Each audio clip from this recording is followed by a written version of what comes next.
Magandang hapon po, ito ang News TV Live. Nagbigay ng pahayag ngayong hapon ang kinatawan ng ospital ng Makati kaugnay ng isinagawang emergency check-up sa itinuturong utak ng pork barrel scam na si Janet Lim Napoles. Panoorin po natin ito. Ang ginawa lang ho natin is to find out kung ano yung kung the abdominal pains ay related to any condition that is urgent, requiring confinement or intervention or surgery. In-examine po natin si Mrs. Napoles, ginawan po natin ng mga laboratorio at saka ultrasound. Wala po kami nakitang urgent na kailangan i-confine si Mrs. Napoles. So in effect, dini-discharge po namin si Mrs. Napoles. Dok, anong mga test ang ginawa kay Mrs. Napoles? Blood test, ultrasound, ECG. So, pero ano sir exactly yung findings? I cannot divulge the findings because that is governed by doctor-patient confidentiality. Initially, Dok, anong dahilan? Bakit ba nagkaroon siya ng severe pain? Maraming dahilan, okay? Kailangan siyang i-work up further. Ang ginawa lang po ng Hospital ng Makati is to find out kung may urgent na kailangan gawin. But, sir, walang urgent na kailangan gawin. Pero meron, ano bang klaseng medical procedure kailangan niya i-undergo sometime in the future? You know, that will be for the attending doctor to decide. Siya ang magiging ang attending doctor niya ang may final say kung ano ang gagawing definitive treatment for Mrs. Napoles. Dok, related ba yung sakit na naramdaman niya doon sa myoma na meron sa... Pwede. I cannot say definitely because Hospital Makati does not have the full records of Mrs. Napoles. Ang nakakaalam ng mga comorbidities ni Mrs. Napoles ay yung kanyang attending doctor. Ang role ng Sa puntong ito, humingi tayo ng karagdagang detalye kaugnay ng check-up ni Janet Lim Napoles sa Ospital ng Makati mula sa ating kasamahang si Jam Sisante. Jam?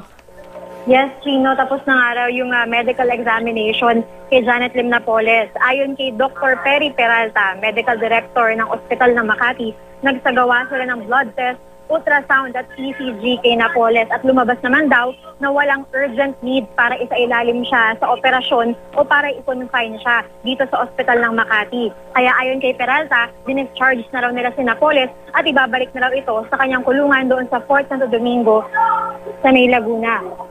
Kanina dinala dito si Napoles dahil nagreklamo siya nandun siya sa Makati Regional Trial Court ng sakit sa kanyang tiyan. Pero sabi ni Dr. Peralta, hindi naman daw urgent yun na kailangan operahan. Ang ginawa na lang nila ay binigyan nila si Napoles ng pain reliever.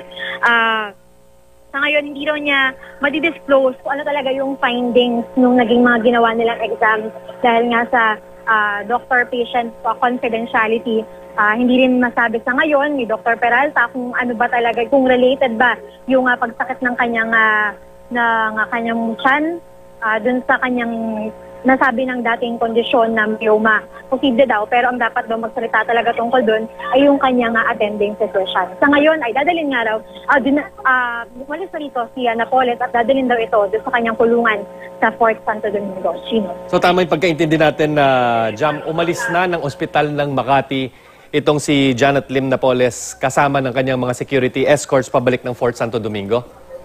Tama, Gino. Umalis na nga si Janet Napoles dito sa Ospital ng Makati. Discharge na raw siya kasi wala silang nakikitang dahilan para agad siyang operahan dito o i-confine dito sa Ospital ng Makati. Gino. Linawin lang natin, Jam. Kanina sinabi ni Dr. Perry Peralta doon sa kanyang press conference kasama ng ilang mga opisyal ng PNP na yung decision daw kung anong gagawin kay Napoles, whether pa operahan o ano pa man ng medical procedure na dapat sumailalim ito, ay sa kanyang attending physician. Anong ibig sabihin ni Dr. Perry Peralta nito, Jam? Well, kasi Chino, dinala lang naman talaga dito si Napoles para sa emergency check-up dahil talaga sumakit yung siya niya habang humaharap siya doon sa Makati Regional Trial Court.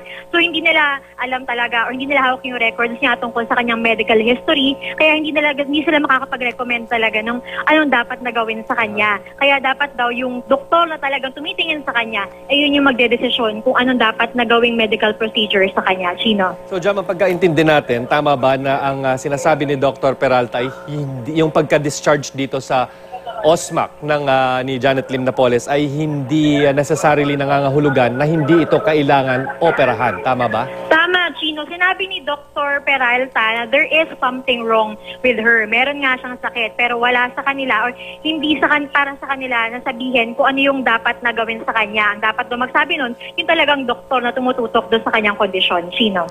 Jam, yung mga susunod ba na mga pagdinig ay may kinalaman pa rin dito sa yung hiling ni Janet Lim Napoles na maoperahan? Ano na ba ang status ng kaso na ito, na yung kanilang hiling o motion dito sa Makati RTC? Sino sa pagkakaalam natin, hindi pa rin nare-resolba yung kanyang motion para sa mailalim sa medical surgery at sa confinement. Magkakaroon pa ng iba pang pagdinig.